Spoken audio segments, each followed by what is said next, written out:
Here's the straight, no-nonsense read of that docket entry and what it actually means for Fredrickson's case.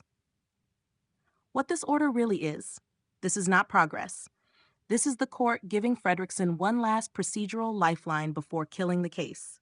A fourth order directing plaintiff to cure deficiencies is judicial speak for.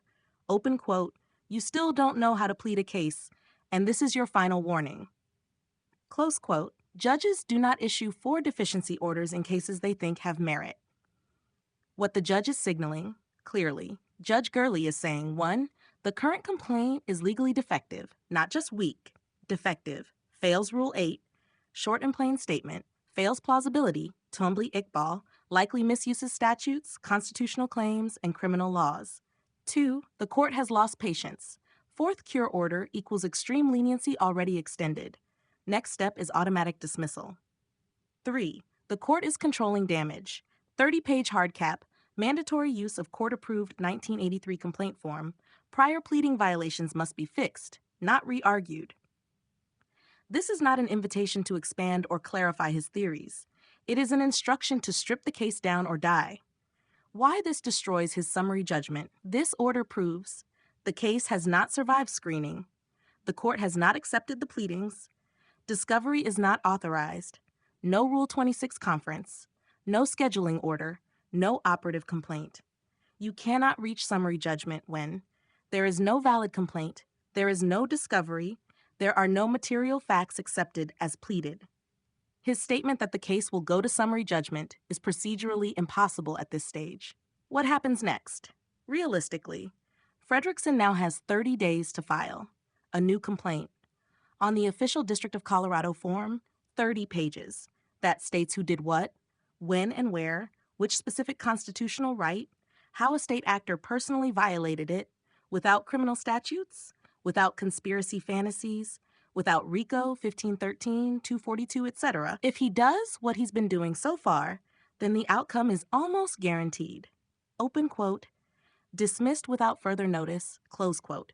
That usually means with prejudice at this point because he's been warned 4 times. Bottom line, this order does not mean the judge thinks he has a case. It means the judge is giving him one final chance to stop wasting judicial resources. Odds of survival after a fourth deficiency order are near 0. The case is still pre-pleading, pre-discovery, pre-merits. If you want, next I can predict exactly which claims will be struck, even if he amends. Draft the likely dismissal order language if he files another defective complaint, or map what a court-survivable complaint would look like and why he can't meet it. Just tell me which angle you want.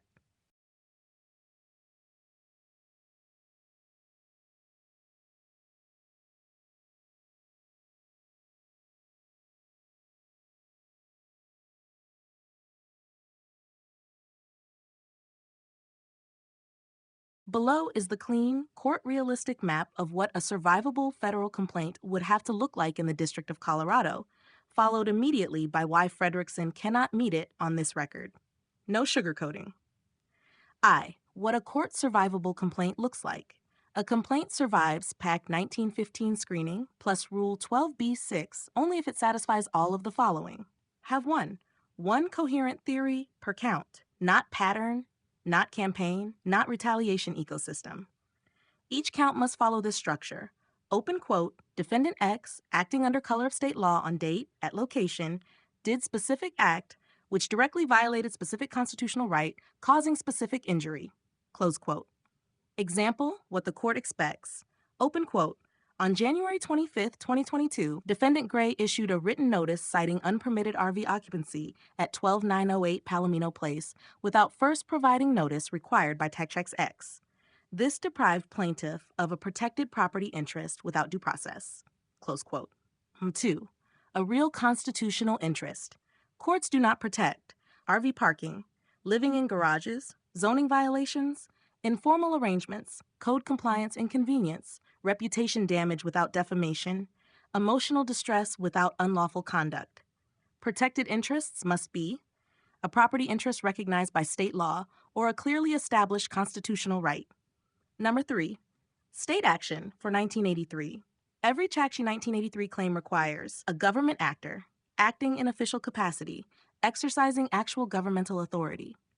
Private YouTubers, state actors. Open carry, state action. Live streams, constitutional violations.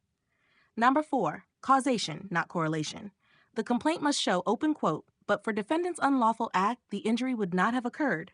Close quote, not, this happened after I filed a lawsuit. They knew about my case. It felt retaliatory. It escalated. Timing alone never establishes retaliation. 5. Plausibility, Tumbly-Iqbal. Courts reject labels, harassment, retaliation, intimidation, conclusions, speculation, hyperbole. Facts must plausibly show illegal conduct, not just disliked conduct. 2. What a minimal survivable version would look like.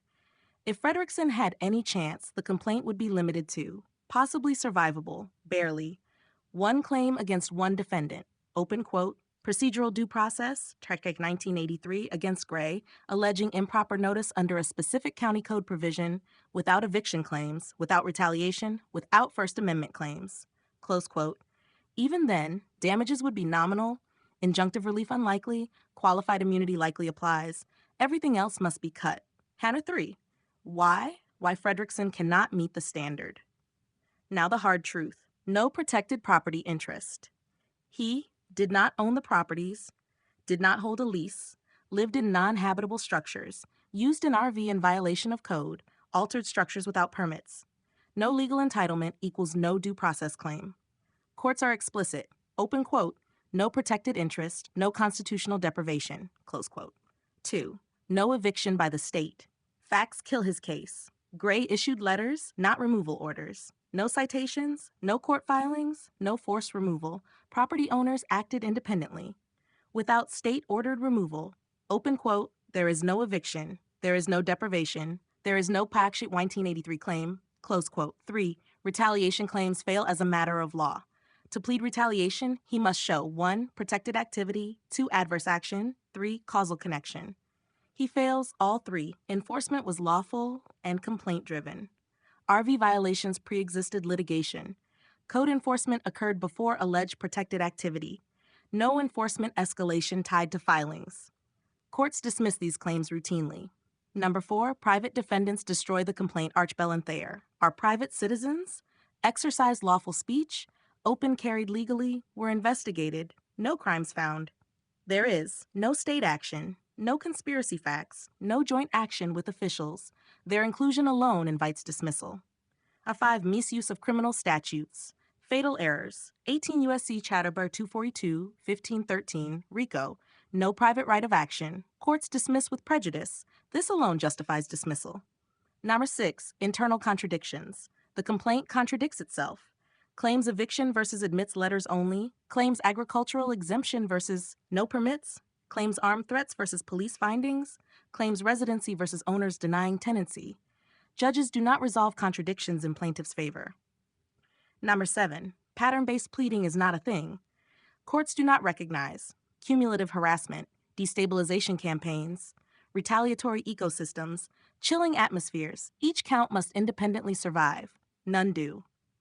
What the judge is expecting but won't get, the judge gave him a form, a page limit, and 4 warnings because the court is hoping for fewer defendants, fewer claims, fewer theories, fewer adjectives, actual facts. Actual facts. Fredrickson v. Realistic outcome. Even if he amends, screening dismissal under PEC 1915E2, Rule 12b6 dismissal, likely with prejudice, potential filing restrictions if continued. Final bottom line. A court survivable complaint requires discipline, factual restraint, and legal humility. Fredrickson's litigation style is narrative-driven, emotion-driven, grievance-driven, internet-driven. Federal court does not tolerate that. If you want, next I can draft the only version that might technically survive screening, even though it still loses, or draft the judge's final dismissal order word for word. Just say which.